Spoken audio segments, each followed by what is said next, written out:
Hi guys, welcome back to the narrowboat disaster. So I packed in my job and bought my first ever narrowboat. 2 days after the purchase, we found some huge flooding under the floorboards. So we've spent the last 2.5 years completely ripping everything out so that we can rectify the bilges, and at the same time taking this opportunity to rebuild it into our dream home. And then off to hit every single river and canal on the UK network. Woo!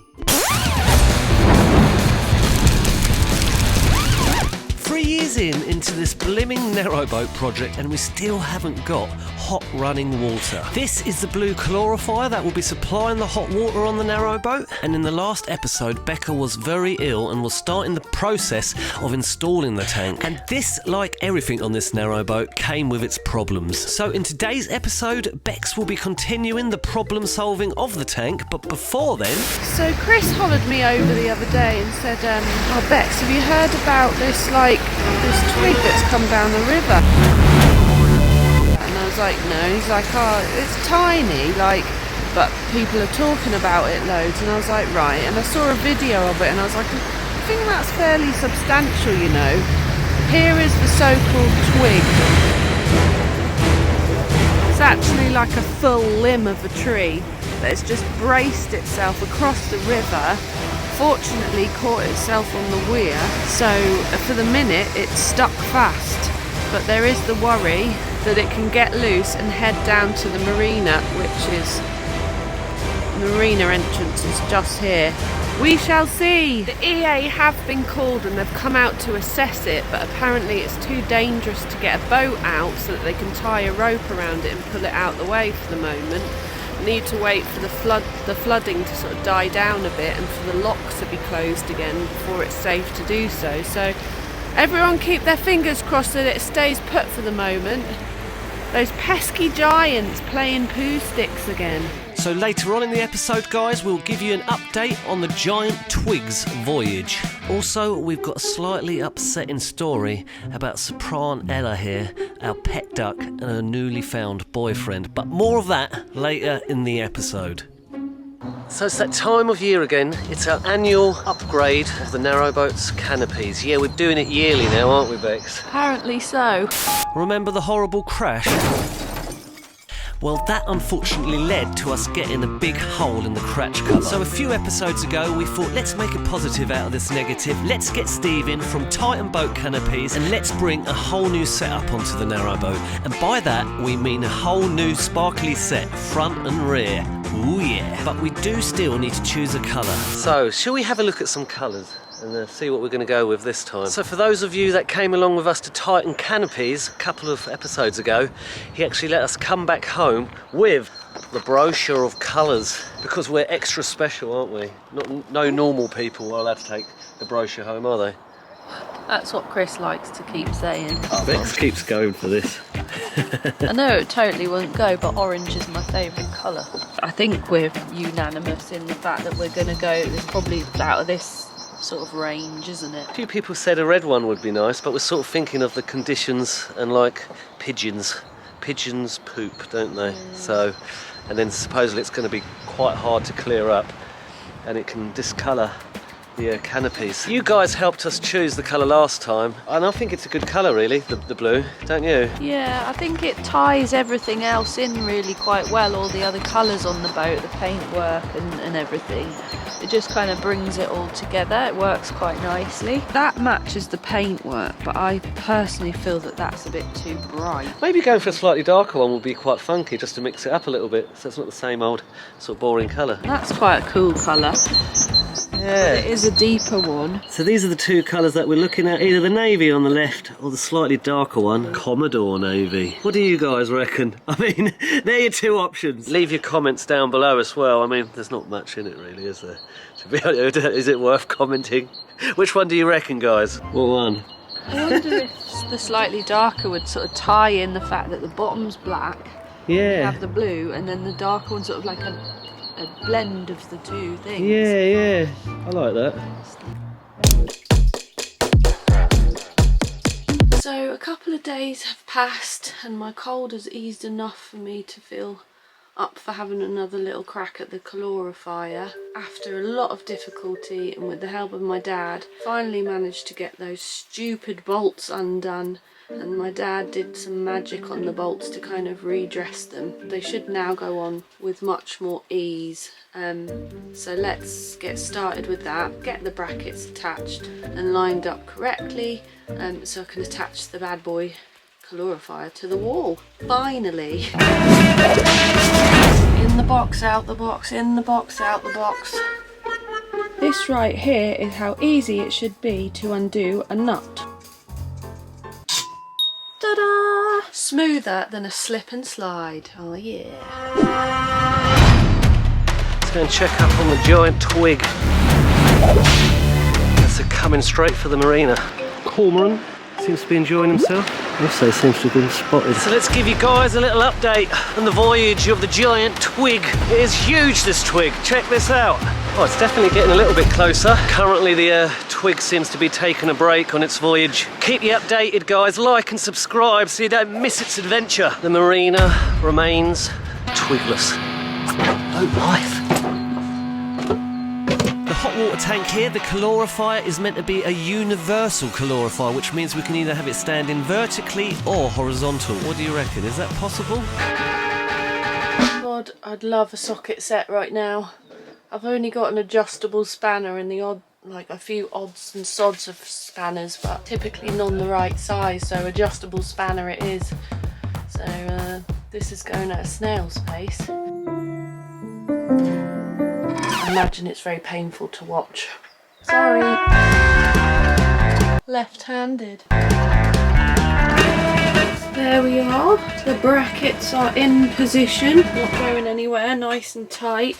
And if I swivel this round now, you'll see now.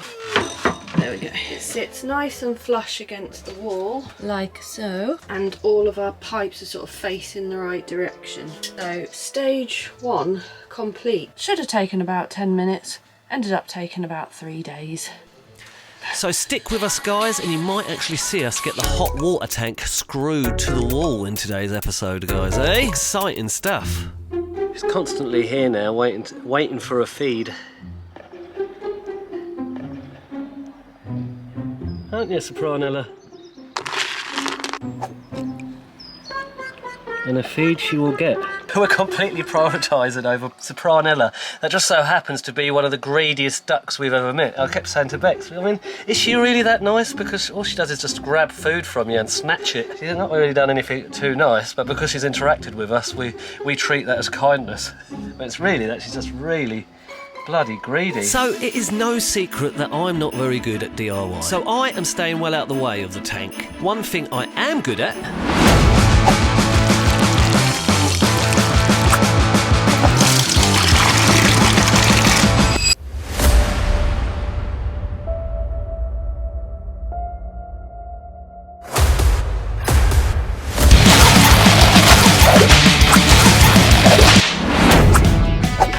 the narrowboat is absolutely filthy. We actually have never washed it. And if there's one thing that Chrissy Crobot's good at, it's a cleanse. This time, unchained, we're all looking at a different picture. This new frame of mind, 1,000 flowers could bloom. Move over and give 'em some room, yeah, and give me a reason to love you.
I just don't wanna be a woman.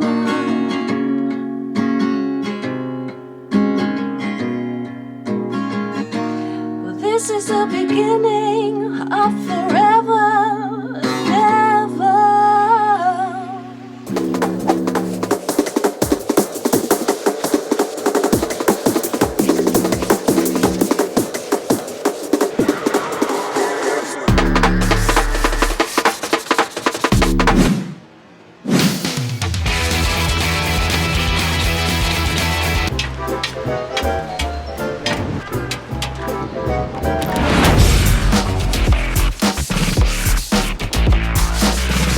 After all that, I decided it was probably a good idea to get all the junk off the roof so I can give it a proper cleanse, because yeah, I'm a proper cleanser man, aren't I? So here she is, all nice and sparkly. I think it looks about the same. What do you guys reckon? This was all flaking off too. Lovely, another problem.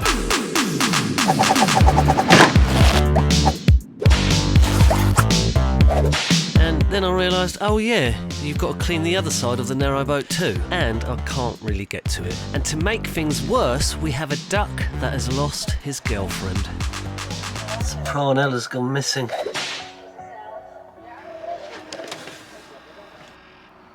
No one knows where she is.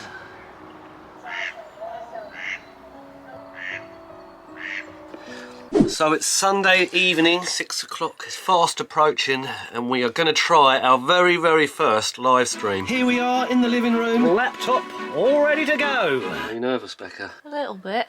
Oh yeah. Like weird things come out of my mouth when I'm under pressure. We don't know what to expect at all, really. We're just going to treat this as a little test one. It's something we'd like to do a little bit more in the future. It's just so that we get to know you guys a little bit more, and we can hang out with you all a little bit more, and just make it all a little bit more real. Because when it's all edited up, you know, it's maybe a slightly different experience. Doing it live's sort of a bit more personal, isn't it? It gives us the chance to be sort of a bit more interactive with you guys. Like that's what we always wanted, isn't it? Like we really want people to be part of this whole journey with us, like literally and metaphorically sort of thing. So get involved, ask questions, nice ones, like nothing too hard to answer.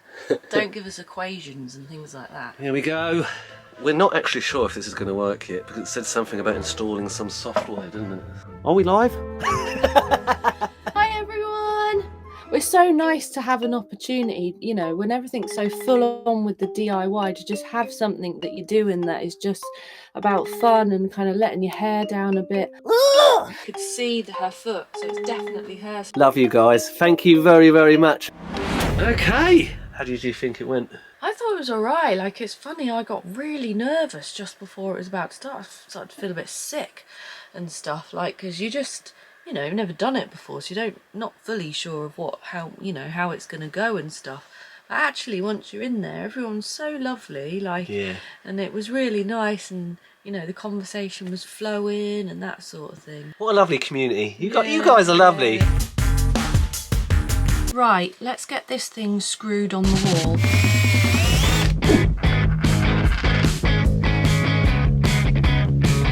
She is in. She is attached to the wall. Oh yeah. I have to say, as great as these calorifiers are, the brackets are a right pain in the ass. And I didn't end up filming all of the ups and downs of it for you, because why would I share my pain in the arse situation? Let's just leave that one off the table. Put simply, because the brackets weren't aligned very well. However, I can now say she is firmly attached to the wall. Do the jiggly test. She's not going anywhere anytime soon. Happy with that. You can just make it out.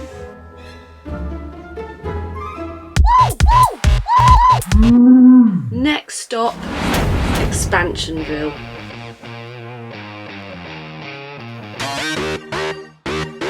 What are you doing? Yeah, there again this morning. Can't find her. Looking everywhere for her. Get the guitar out! A lifetime of screams, unveiling the secrets that lie within. We're all getting the feeling, getting on high on life. 'Cause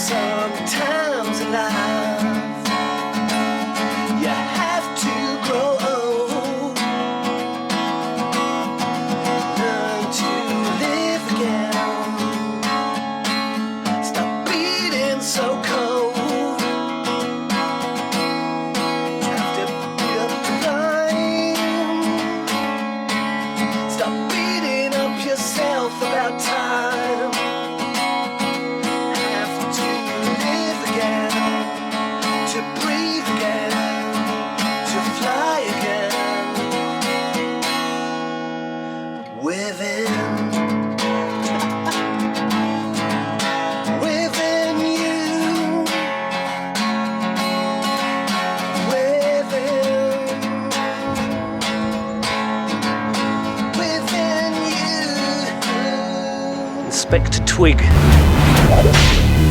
Here we go again. It's been about 5 days since the giant twig started its voyage down towards our marina, so let's have a look. It looks like it's still stuck actually. Yep, still in the same spot. Get over it, Chris. He seems to be enjoying it. Check out this giant lizard sitting on the giant twig. Can you see its tail just skimming the water? Boat life's weird. And we get to live another day.